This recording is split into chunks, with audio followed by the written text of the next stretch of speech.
BJP के राष्ट्रीय अध्यक्ष अमित शाह की 2 दिवसीय क्लास में कार्यकर्ताओं ने कितने और क्या-क्या राजनीतिक गुर सीखे हैं, इस बारे में हिमाचल बीजेपी के 2 दिग्गज नेता शांता कुमार और प्रेम कुमार धूमल ने जी मीडिया से खास बातचीत की है और इसमें जानकारी दी है। दोनों नेताओं ने उम्मीद जताई है कि इस बार हिमाचल चुनाव में बीजेपी को अपार सफलता मिलेगी।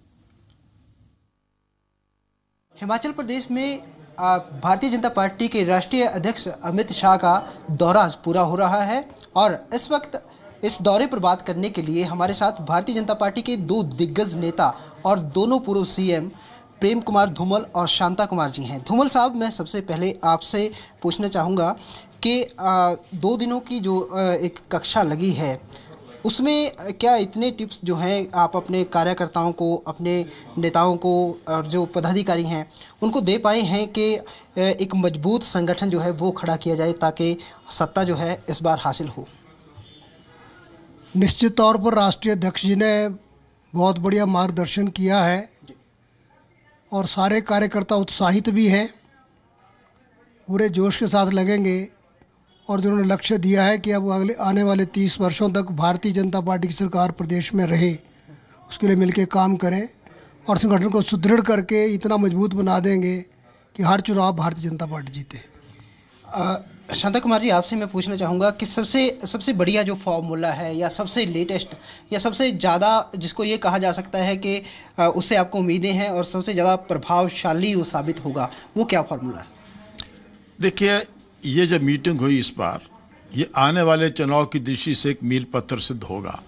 सबसे बड़ी बात यह है कि लोगों की जन आकांक्षाओं के मुताबिक हमारी पार्टी की नीति है और उनको पूरा करने के लिए एकजुट भारतीय जनता पार्टी आगे बढ़ रही है। और मैं ये समझता हूँ कि पूरे देश के अंदर जिस प्रकार की हवा है, ये कोई मोदी लहर नहीं है, ये एक मोदी तूफान है। तो आपको लगता है कि क्या कोई चेहरा जो है वो डिक्लेयर करना चाहिए, वो फ़ायदेमंद रहेगा क्या?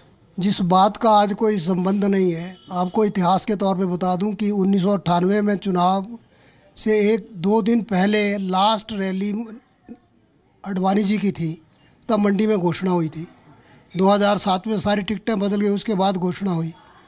तो अब कई महीने पहले जब चुनाव का भी नाम कहीं है नहीं, उससे पहले ही कोई नाम घोषित करने की कोई क्या आवश्यकता है? आपसे भी मैं यही सवाल पूछना चाहूँगा सर कि क्या बिना चेहरे के चुनाव लड़ना हिमाचल बीजेपी को के लिए फ़ायदेमंद होगा या फिर कोई नाम तय किया जाए?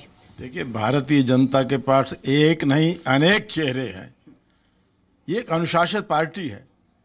चुनाव जीतने के बाद भी पार्टी जिस सिपाही को जिस मोर्चे पर खड़ा करेगी, उस मोर्चे पर खड़ा होकर वो सिपाही परफॉर्म होकर जहां ड्यूटी लगेगी वहीं खड़ेंगे सभी लीडर एकजुट होकर। निश्चित रूप से भारतीय जनता पार्टी अनुशासित पार्टी है और पार्टी जो निर्णय करेगी उसके बाद पार्टी करेगी। एक और बहुत बड़ा संकेत जो है वो दे के गए हैं। सर, ये बताइए कि वीरभद्र सिंह को जिस तरह से निशाना बनाया गया भ्रष्टाचार के आरोपों को लेकर, क्या चुनाव में मेन एजेंडा रहेगा ये?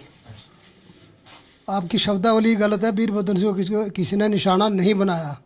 यूपीए गवर्नमेंट के टाइम ही उनके खिलाफ केस दर्ज हुए हैं, उनकी जांच चल रही है। सर, ये क्या मेन एजेंडा रहेगा इस इलेक्शन के कि जो कांग्रेस सरकार पे भ्रष्टाचार के आरोप लगे हैं उनको मुख्य मुद्दा बनाया जाए? केवल नेगेटिव एजेंडा नहीं रहेगा। हम भ्रष्टाचार रहित हिमाचल बनाना चाहते हैं, इसलिए जो भ्रष्टाचार जहां भी है वहां से उसको समाप्त करने की कोशिश करेगी। कितनी सफलता की उम्मीद करते हैं? देखिए, हिमाचल प्रदेश में 1990 का चुनाव 51 सीटें लड़ी, 46 जीती। ये एक रिकॉर्ड था। इस बार उस रिकॉर्ड को हम तोड़ने वाले हैं।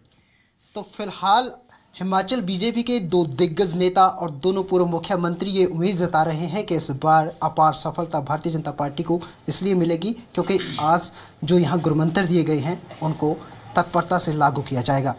कैमरामैन अश्विनी मिन्हास के साथ कुलवीर दीवान, जी मीडिया, पालमपुर।